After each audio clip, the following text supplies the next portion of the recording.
লোকসভা নির্বাচনের দ্বিতীয় দফার ভোট প্রচারের শেষ বেলায় বিশাল বাইক মিছিল করল তৃণমূল কংগ্রেস। দার্জিলিং লোকসভা কেন্দ্রের তৃণমূল প্রার্থী গোপাল লামার সমর্থনে বুধবার চোপড়ার দাসপাড়া অঞ্চল জুড়ে বাইক মিছিল করা হয়। এদিন দাসপাড়া হাই স্কুল মাঠ থেকে বাইক মিছিলটি বের হয়। দাসপাড়া অঞ্চলের একাধিক গ্রামে বাইক মিছিল পরিক্রমা করার পর গোয়াবাড়ি বাজারে গিয়ে শেষ হয়। তৃণমূলের দাসপাড়া নির্বাচনী অঞ্চল কমিটির ডাকে এদিনের এই মিছিলের আয়োজন করা হয়।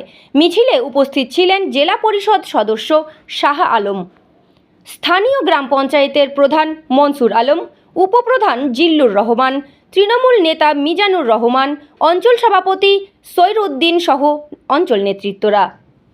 কর্মসূচি ছিল আমরা দাসপাড়া অঞ্চলে কভার করার চেষ্টা করেছিলাম একটা বাইক র্যালির মাধ্যমে, যেটা আমরা স্টার্টিংয়ে দাসপাড়া হাই স্কুল মাঠ থেকে শুরু করেছিলাম, লাস্টে গোয়াবাড়িতে এসে শেষ করেছি।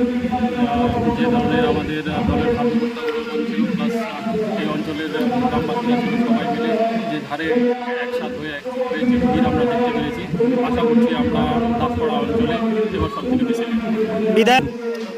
বিধায়ক তো একজনই হয় গোটা চোপড়া ব্লকে, তো উনি যেহেতু অন্য কাজ নিয়ে ব্যস্ত রয়েছেন, সেই ক্ষেত্রে আমাকে এইখানটায় আসতে হয়েছে।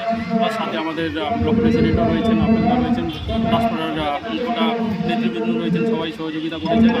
আশা করছি আমরা যে কাজে নেমেছি, যে উন্নয়নের কাজের উন্নয়ন কাজের জন্য যে আমরা আজকে আমাদের প্রার্থীকে যেন জিতিয়ে আনতে পারি, সেই কাজে আমরা যেন সফল হই। আগামী 26 মানুষের উদ্দেশ্যে এইটুকুই বার্তা থাকবে আমার, সবার প্রথমে আপনাদেরকে নিজের ভোট সবাই যেন কাস্টিং করে। ভোট দেওয়া খুবই জরুরি, সেটা কাকে দিবে না দিবে সেটা ওনাদের উপর, ওনারা যাচাই করে বিচার করে যে ভোটটা সঠিক দলকে বা সঠিক ক্যান্ডিডেটকে দিয়ে ওনারা যাকে জয় করে নিয়ে আসবেন, আমরা সেটাতে সবাই সমর্থন। বাইক র্যালি আমাদের খুব একটা করার ইচ্ছা ছিল না। প্রথমেই বলি, বাইক র্যালিটা আমাদের নিচু স্তরের কর্মীদের একটা টার্গেট হয়ে গেছিলো যে আমরা একটা বাইক র্যালি করবো, যতগুলো মিছিল করি, যত মিটিং করি।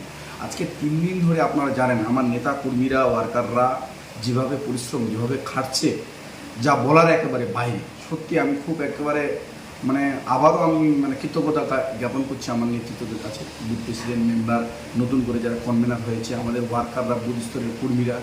এত যে উৎসাহ দাসপাড়ায় কোথা থেকে পায় মানুষ, আমি আজকের দিনেও খুঁজে পাচ্ছি না। সত্যি মারাত্মক স্পিরিট ছিল। তো তাদের একটা আবদার ছিল যে দাদা আমরা একটা দিনের জন্য হলেও বাইক র্যালির একটু বের করবো।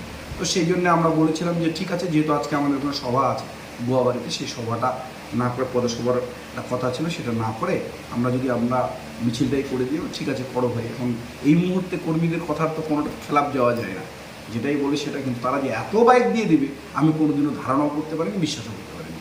আমার কথা হচ্ছে, আজকে আমি বলে রাখি আপনাদের যে বিধায়ক সাহেব আমাদের চোপড়া ব্লকে যতদিন আছে, আল্লাহ তাআলা ওনাকে যতদিন আমাদের সঙ্গে রেখেছেন, যতদিন উনি থাকবেন আমাদের সঙ্গে, আমি দীর্ঘ বিশ্বাসের সহিত বলতে পারি এখানে বিরোধী শক্তি দাঁড়াবার কোনো জায়গা নেই। আর থাকলো বিজয়ের সভা আমরা বারবারই করি। 2021 সালে বিধায়ক সাহেবের নির্বাচনেও আমরা গোয়াবাড়ি থেকে দাসপাড়া যে র্যালি করেছিলাম, সেই র্যালি ওই মুহূর্তে, ওই পজিশনে, ওই সময়ে সর্বকালের সেরা র্যালি। আর এখন যতগুলো র্যালি হচ্ছে সেই র্যালিটাকে টপকাই দিচ্ছে সবকটাই প্রমাণ। তো সেই ক্ষেত্রে সেটার জন্য আমি বলবো যে আমরা প্রত্যেকবারে ইলেকশনের আগে বিজয় মিছিল করে নিই।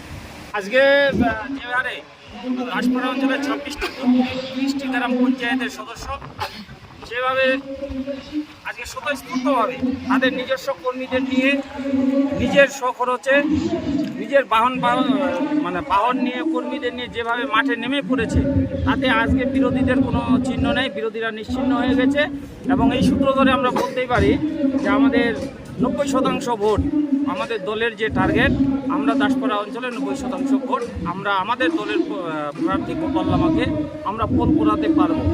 আমরা একটি অঞ্চলেই এটাই তো দাসপাড়া অঞ্চল, এবং যতদিন ধরে আমরা বিধায়ক সাহেবের সঙ্গে রয়েছি, এবং দাসপাড়া অঞ্চলের প্রত্যেকটি মানুষ হামিদুর রহমানের যে ভক্ত, এক কথায় বলা যায় যে শিরায় শিরায় রক্ত, গোটা দাসপাড়া অঞ্চল হামিদুর রহমানের ভক্ত। কতটা লিড দিতে পারবেন দাসপাড়া অঞ্চল থেকে? আমরা 15 থেকে 20 হাজারের টার্গেট নিয়েছি। আপনারা সকলে জানেন, আমরা সবাই জানি যে গত কয়েকদিন থেকে যেভাবে তাপদাহ চলছে, এই প্রখর রোদে আমরা ভেবেছিলাম যে হয়তো খুব বেশি সাড়া পাবো না, কিন্তু আজকে আমরা মানসিক দিক থেকে খুব উৎফুল্ল হয়েছি যে মানুষ এইভাবে সাড়া দেবে, হাজারে হাজারে বাইক রাস্তায় নামবে, এটা কল্পনাতীত। বিধায়ক ছাড়াই হাজার হাজার মানুষের বাইক বিধায়ক সাহেব শুধু আহ্বান করেছেন, ওনাকে আসতে হবে এমন কথা নয়। বিধায়ক সাহেব যেহেতু আহ্বান করেছেন, চোপড়ার যে কোনো প্রান্তে, আমাদের দাসপাড়াকেও শুধু একটু আহ্বান করেছে, দাসপাড়ার হাজার হাজার মানুষ বাইক নিয়ে আজকে রাস্তায়। বিধায়ক সাহেবের এক ডাকে হাজার হাজার মানুষ রাস্তায় নামে, এতে কোনো সন্দেহ নেই।